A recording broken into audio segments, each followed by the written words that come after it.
So hi at welcome muli dito sa ating channel. Eto na mga tol, One Punch Man Chapter 197. Syempre bago tayo magsimula, huwag kalimutang mag-subscribe at ilike ang video ito bilang suporta sa ating channel. Bali sa last chapter, marami nga tayong nalaman patungkol sa Ninja Village. Isa nga itong training facilities para sa mga assassin at dun nga nagmula si Flashy Flash. At recently sa ginawang pagpunta ni Flashy sa lugar, nakita niya ang wasak na nga ito at nakuha na nga ang God Cube. At base nga sa damage, alam niya na si Blast nga ang umatake sa Ninja Village. Na-confirm na nga rin na ang founder ang dating partner ni Blast. Ang pangalan niya nga ay Empty Void at siya nga lang yung merong ability na makakapagbukas sa Gate of the Celestial Rock Cave. At yun nga raw yung dimension kung saan nagtatago ang God. Nakatanggap naman ng sulat si Flashy Flash mula kay Sonic kung saan sinasabing na awaken na nga raw ang founder at kailangan na nga raw nilang isettle ang lahat. At dahil dyan nagpunta nga si Blast, si Manako at si Saitama sa hideout ni Sonic, habang si Flashy Flash naman nagpunta dun sa lugar ng childish dream nila ni Sonic. Nagkita nga ang dalawang ninja at bale na nga ang mga nangyari sa last chapter at dito magsisimula ang chapter 197 ng One Punch Man. Tinanong nga ni Flashy Flash kung ano ba ang gustong mangyari ni Sonic at sa tinagal-tagal daw ngayon pa ito nagpadala ng challenge letter. Sagot naman ni Sonic bigla nga raw yung pumasok sa isip niya dahil sa nakita niya yung si Flashy Flash kahapon. So bali yun nga yung nagkita sila nung kasama ni Flashy Flash si Saitama at si Genos. At kung hindi nga ako nagkakamali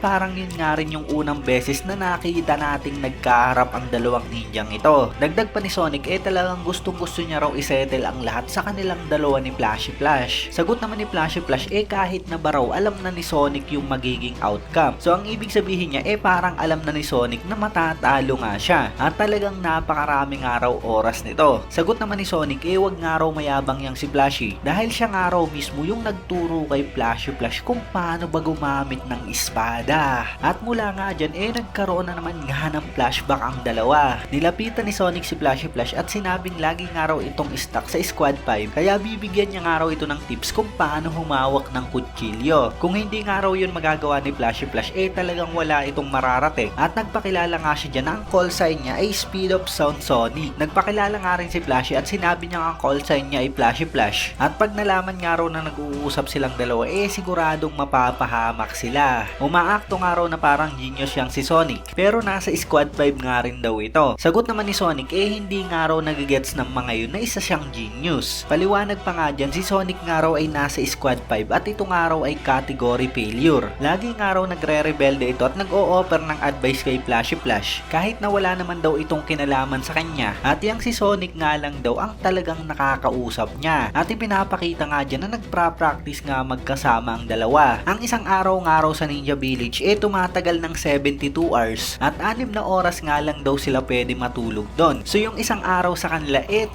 days na nga ng isang normal na tao at talagang napakaliit lang ng oras na ibinibigay para makapagpahinga sila. Ang mga pagkain nga raw sa village talagang walang flavor at lahat nga raw ng impormasyon mula sa labas talagang hindi nakakapasok. Nabubuhay nga raw sila araw-araw na parang isang machine na walang ibang gagawin kundi ang matuto ng skill para pumatay. At talagang hindi nga raw sila pwede magpakita ng human emotion. At yung mga talagang wala na ang emosyon siyang nakakaangat. So bali yan nga yung talagang napakatinding pinagdaanan ni Sonic at Flashy Flash dito sa Ninja Village. Parang sila nga lang dalawa yung talagang sumusuway sa patakaran ng village. At siguradong malalaman nga natin kung paano ba makakatakas ang dalawa sa napakatinding pinagdaanan nilang yan. Sumula nga dyan, balik sa present, nagsimula na nga magbanatan nitong si Flashy at si Sonic. Napakabilis nga ng dalawa at sunod-sunod na atake ang binibitawan nila. At dito nagbato na nga ng shuriken si Sonic, sabay bilis niya nga dyan. Naunahan niya nga si Flashy Flash habang tatama na nga ang mga shuriken. Sabay bato niya nga muli ng mga ito pero talagang napakabilis nga rin ni Flashy Flash dahil sa nailagan niya nga ito pataas. Napakatinding pagsabog ang nangyari dyan pero talagang hindi pa nga tapos dyan si Sonic. Ginamit niya nga ang 10 Shadow Funeral, 10 after image nga ang aatake kay Flashy Flash. Napakatindi ng teknik na yan ni Sonic at kung maaalala nyo ginamit niya nga yan kay Saitama. Isa nga raw yung perfectong ultimate technique pero unfortunately si Saitama nga ang kaharap niya na ginamitan nga siya ng serious series side jump at talagang napakadali nga lang natalo nung time na yun si Sonic. So balik nga sa laban matapos gamitin ni Sonic ang 10 Shadow Funeral sinundan niya nga ito ng napakatinding Windblade Kick at mula nga dyan talagang sabay-sabay sisipa kay Flashy Flash ang mga after image na yan ni Sonic. Pero talagang napakatindi nga dyan ni Flashy Flash na sa lagat na huli niya nga dyan ang paa ni Sonic. At kasunod nga niya na ayan na nga,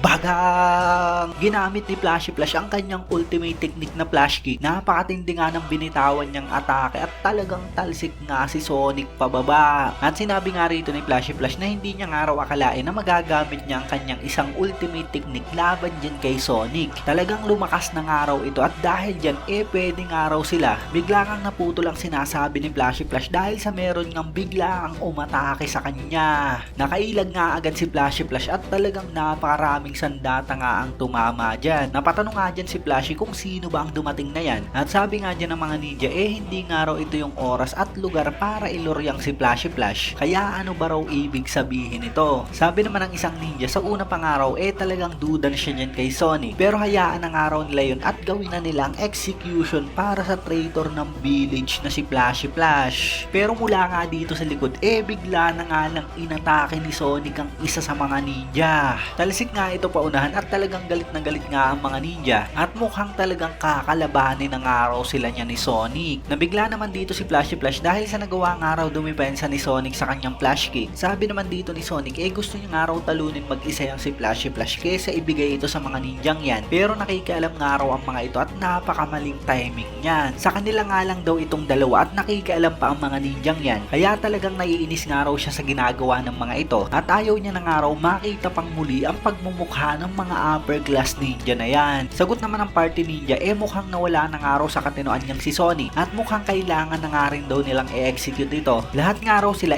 talagang napakalalakas ng mga ninja at siguradong alam nga raw ni Sonic na pointless ang kalabanin silang lahat. Pero sa isip nga rito ni Sonic parang mga buti lang ng buhangin ang mga ninja na yan at nasa taas nga nila ang walang iba kundi ang pinakamalakas na kalbo na si Saitama. So ganyan nga kataas at kalakas yung tingin ni Sonic kay Saitama at para sa kanya talagang napakahihina nga ng mga ninja na yan kumpara dun sa gustong gusto niyang talunin. So sinabi nga rito ni Flashy Flash na mukhang napakaraming araw ginawang training niyang si Sonic. Sabay lipat naman dyan ni Sonic malapit sa kanya at sinabi niyang buhay nga lang daw yang si Flashy Flash dahil sa na-interrupt sila. Sabi naman ni Flashy Flash puro bunganga nga raw yang si Sonic pero mula nga dyan naghanda na nga ang dalawang ninja dahil sa kailangan nga raw muna nilang tapusin ang mga kalaban nila. So ayun, gaya nga ng inaasahan natin talagang nagkampi nga ang dalawang ninjang ito. Siguradong kayang-kaya na nga nila ang mga party ninja kahit dalawa lang sila at napakarami ng mga ito at sinasabing mga elite pa. Habang si Blast, si Saitama at si Manako naman ang siguradong kakalaban sa Founder Ninja. Siguradong magiging napakaganda ng laban na yun dahil sa na-involve nga si Blast at bali yun nga yung talagang inaabangan natin. So bali ito na nga kabuuan ng video natin at i-comment mo na lamang sa baba kung ano ba ang reaction mo sa chapter na to. Kung nagustuhan mo huwag mo sana kalimutan mag-iwan ng like dahil napakalaking tulong na yan para sa ating channel. Maraming salamat sa inyong panonood at mag-iingat kayo palagi. Bagang!